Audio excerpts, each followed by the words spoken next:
पांडे और आप देख रहे हैं न्यूज़ नेत्रा। तो आज हम एक ऐसी बीमारी के बारे में चर्चा के लिए बैठे हैं जिसने पूरे देश में हाहाकार मचा रखा है और इस बीमारी का नाम है डेंगू, जिसे आप डेंगू भी कहते हैं। इस बीमारी के बारे में चर्चा के लिए आज हमारे साथ मौजूद हैं आरोग्य मेडिसिटी इंडिया के एमडी और फाउंडर डॉक्टर महेंद्र राणा। नमस्कार सर, आपका बहुत बहुत स्वागत। नमस्कार सर, सबसे पहले तो हमारे दर्शकों को ये बताइए कि डेंगू होता क्या है और ये कैसे फैलता है। देखिए, डेंगू या डेंगू एक वायरल फीवर है, वायरल इन्फेक्शन है। एक सिंगल स्टैंडर्ड आरएनए वायरस होता है जिसको हम फ्लेवी वायरस कहते हैं और इसके 4 प्रकार होते हैं, DENV 1, 2, 3 और 4। ये वायरस जो होता है ये एक मॉस्किटो, जिसको हम लोग एडीज कहते हैं, जब मॉस्किटो बाइट करता है हमको तो उसके बाइट के द्वारा जो है ये वायरस ह्यूमन ब्लड में आ जाता है और उसके बाद जो है धीरे धीरे हमें डेंगू के लक्षण आने लग जाते हैं।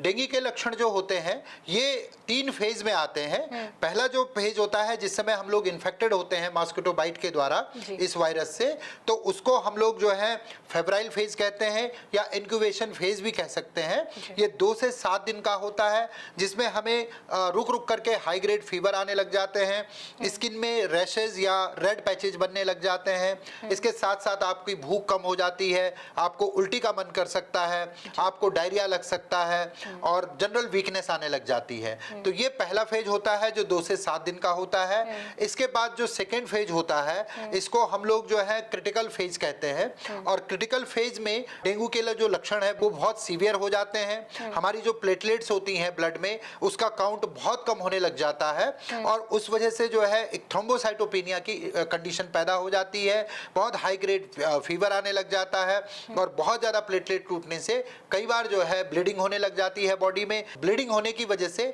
हम लोग कहते हैं कि हीमोरेजिक फीवर की कंडीशन आ गई है जिसमें कि नोज ब्लीड हो सकती है, जिसको एपिस्टेक्सिस कहते हैं, और साथ ही साथ में इंटरनल ब्लीडिंग भी आपके ऑर्गन्स में हो सकती है। तो ये एक खतरनाक स्थिति होती है। ये क्रिटिकल फेज जो है इंक्यूबेशन पीरियड के समाप्त होने के बाद होता है और जिसमें जो है कई बार बहुत ज़्यादा इमरजेंसी की कंडीशन भी आ जाती है और पेशेंट को हॉस्पिटलाइज भी होना पड़ता है। डेंगू फीवर का जो तीसरा फेज है उसको हम रिकवरी फेज कहते हैं। इसमें फीवर धीरे धीरे जो है वो कंट्रोल में आने लग जाता है, जिसमें स्किन में छोटे छोटे रेड पैचेज रहते हैं, खुजली हो सकती है और धीरे धीरे आप जो है रिकवर होने की कंडीशन में आ जाते हैं। तो डेंगू के ये 3 मेन फेज होते हैं जिसमें हमें अलग अलग सिम्टम दिखाई देते हैं। डेंगू क्या मच्छर के काटने से ही होता है या उसका कोई और साइंटिफिक लॉजिक या रीजन भी है? देखिए, डेंगू में मच्छर जो है एक कैरियर का काम करता है और एक्चुअली में ये एक वायरल डिजीज है जो कि फ्लेवी वायरस से हो रही है और ये मच्छर जब हम ह्यूमन बीइंग को बाइट करता है तो उसके बाइट के द्वारा इस वायरस का ट्रांजिशन, इस वायरस का संक्रमण ह्यूमन ब्लड में हो जाता है और उसके बाद बॉडी इन्फेक्टेड हो जाती है और डेंगू के सिम्टम आने लग जाते हैं। सर, जैसे बारिश का मौसम चल रहा है तो इस बीच में वायरल फीवर भी होता रहता है और डेंगू का फीवर भी होता है, तो उन दोनों को डिफरेंशिएट कैसे किया जाए? हाँ, ये बहुत अच्छा क्वेश्चन आपने किया। अगर आप बहुत कंफ्यूज हैं कि आपको नॉर्मल वायरल फीवर है या डेंगू का वायरल फीवर है तो आपको कुछ इन्वेस्टिगेशन हम लोग सजेस्ट करते हैं और उससे ये कंफर्म हो जाता है कि आपको डेंगू ही है। सर, आपने इन्वेस्टिगेशन की बात की भी की और अभी प्लेटलेट्स की बात भी की है, तो पहले हम बात करते हैं प्लेटलेट्स के बारे में कि प्लेटलेट्स का, क्योंकि अक्सर अभी देखा जा रहा है कि हर हॉस्पिटल में प्लेटलेट्स की ज़रूरत पड़ रही है, तो प्लेटलेट्स क्यों गिरती हैं या क्यों ज़रूरत पड़ रही है? डेंगू का उसका क्या रिलेशन है? देखिए, डेंगू का नाम सुनते ही जो है लोगों में प्लेटलेट का ख्याल आने लगता है कि अगर डेंगू हो गया है तो उसको प्लेटलेट चढ़ेगी। तो पहले तो मैं ये बता दूं कि अगर हमारी प्लेटलेट डेंगू इन्फेक्शन में 10,000 से ऊपर है तो उसमें प्लेटलेट चढ़ाने की जरूरत अमूमन नहीं पड़ती है। वो दवाइयों से और जो फ्लूइड होता है उससे रिकवर हो जाता है। अब डेंगू में प्लेटलेट गिरती क्यों है? इसका मेन कारण है कि डेंगू का जो इन्फेक्शन होता है उसमें वायरस जो है वो हमारी बोन मेरो को सप्रेस कर देता है और बोन मेरो से ही प्लेटलेट का कंस्ट्रक्शन होता है। तो हमारी एक तो बोन मेरो सप्रेशन होने के कारण प्लेटलेट लगातार टूटती जाती है। दूसरा कारण इसमें क्या है कि डेंगू के इन्फेक्शन की वजह से बॉडी में जो एंटीबॉडी बनती है वो भी हमारी प्लेटलेट को तोड़ने लग जाती है। तीसरा जो कारण है कि जब डेंगू का इन्फेक्शन होता है तो उस इन्फेक्शन की वजह से हमारी बॉडी की ब्लड सेल्स टूटने लग जाती हैं और प्लेटलेट का जो है लगातार जो है वो क्षरण होता है। सर, आपने इन्वेस्टिगेशन के बारे में बात की, तो इन्वेस्टिगेशन हम कैसे करें? एक आम नागरिक जिसको डेंगू हुआ है वो चाहता है कि मेरे को पता चले, मैं स्पेसिफिक इलाज कराऊं, तो उसके लिए क्या टेस्ट किए जाए?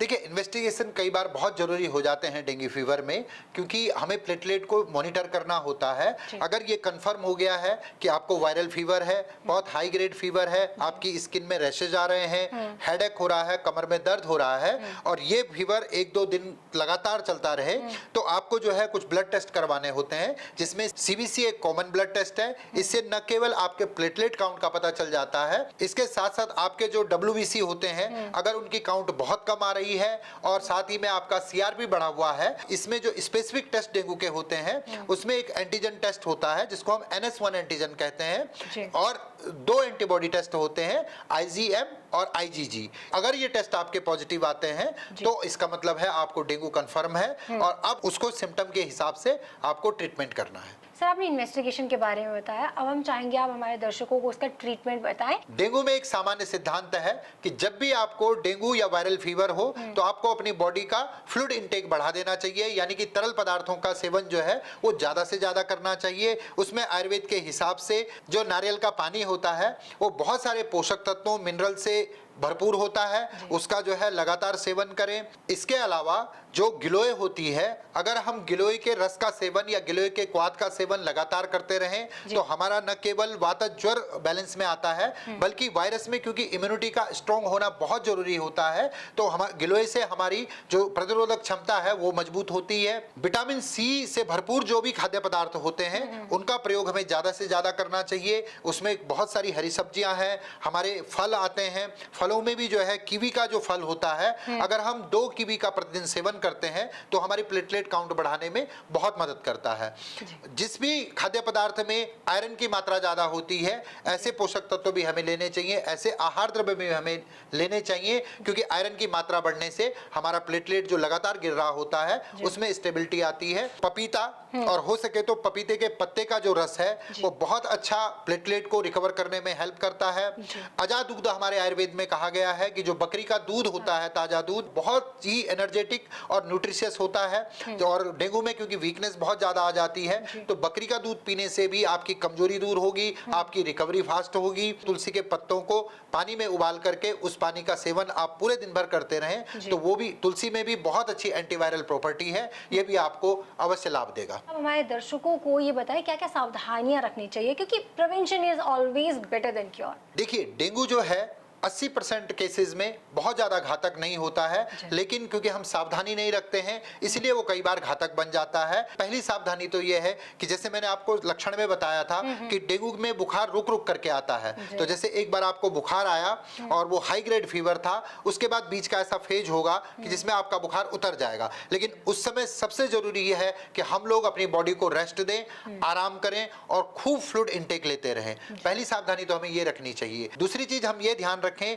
कि हमारे चारों तरफ जहां पे हम रह रहे हैं डेंगू का मच्छर पनपने ना पाए, क्योंकि डेंगू का मच्छर साफ पानी में भी हो जाता है। इसलिए हम अपने छतों पर और चारों तरफ देखें कि कहीं पे भी अगर जो है हमारे पानी का कोई बर्तन या पानी की कोई पुरानी टंकी या खुली हुई पानी की टंकी ये है, तो उस पानी में जो है डेंगू का लार्वा पनप सकता है। अपने मोहल्ले सोसाइटी में देखें कि जो गड्ढे हैं उनमें जो है अगर पानी भरा हुआ है तो उसमें तारपीन का तेल या आप सरसों का तेल भी डाल सकते हैं उसमें, जिससे कि मच्छर न पनपे। शरीर में पूरे कपड़े पहने, हाफ पैंट प्रयोग न करें, जिससे कि जो है डेंगू का मच्छर आपको न काट पाए, ये बहुत महत्वपूर्ण है। बच्चों को ऐसा क्या खान पान किया जाए, क्या प्रिकॉशंस रखे जाएं ताकि उनको डेंगू ना हो? अगर आपके इलाके में, आपके क्षेत्र में डेंगू का प्रकोप है तो स्कूल मैनेजमेंट ये सुनिश्चित करे कि बच्चे फुल कपड़ों में ही आए, क्योंकि बच्चे स्कूल जाते हैं सुबह के समय और डेंगू का मच्छर जनरली जो है सुबह और शाम के टाइम पे जो है वो आपको इन्फेक्टेड करता है, तो ये बहुत जरूरी सावधानी है। इसके अलावा बच्चे शाम को खेलने के लिए जाते हैं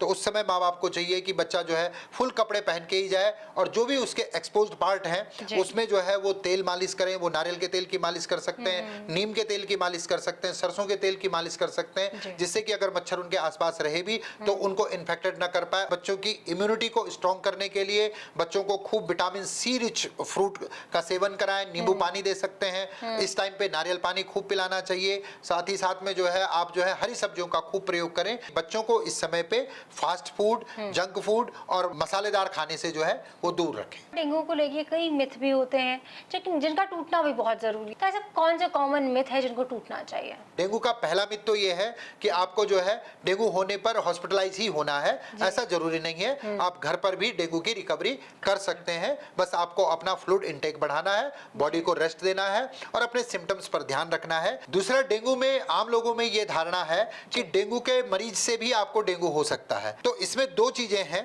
कि अगर जो है डेंगू का जो पीड़ित मरीज है उसको कोई मच्छर काटता है और वही मच्छर फिर किसी नॉर्मल व्यक्ति को काटता है, तो इस कंडीशन में तो उसको डेंगू हो सकता है। लेकिन जो सामान्य ड्रॉपलेट इन्फेक्शन से या आपका डेंगू के मरीज के साथ रहने से या उसको छूने से आपको डेंगू नहीं होगा।